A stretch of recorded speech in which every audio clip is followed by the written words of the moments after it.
اكيد. طيب انا عايزه اتكلم على جزئيه مهمه قوي، وانا عمالين نقول المعارض الدوليه، المعارض الدوليه، معرض القاهره هيبقى شكله ازاي السنه دي؟ او المفروض انه يبقى ازاي؟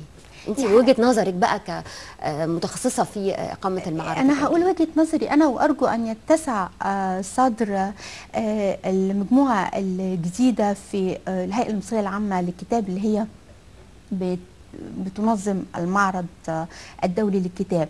الحقيقة لأن أنا قدمت استقالة عشان أبتدي أعمل شغلي أنا ومؤسستي الثقافية، حتى لا يحدث أي نوع من أنواع اللبس بين العمل العام والخاص. العام والخاص. أنا أرجو إن ما أقراش المنشات اللي أنا قريته السنة اللي فاتت. معرض القاهرة الدولي للكتاب هذا العام مصري 100%.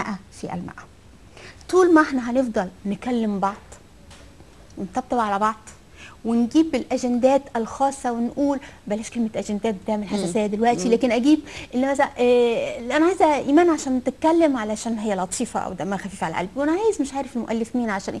ما ينفعش، لازم كلنا ما نتحاور كانش على في راي الساحه وراي اخر الدوليه. يعني تقدري تقولي؟ لازم يبقى في راي وراي اخر، لابد ان يكون كذلك، والا المعارض اللي بره بتنجح وبتستقطب هذا الكم الهائل من الزائرين ازاي؟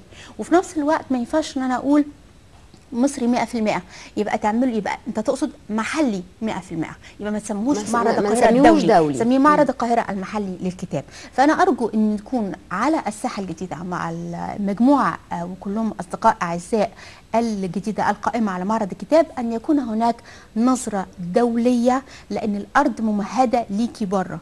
لو انت النهارده ما انتهزتيش ما الفرصه استغلناش الفرصه بعد هذا البريق والتألق من هنا وهم المعجبين بيكي وبيمدوا ايديهم، يبقى امتى هتستغليه؟ تمام. طيب عاده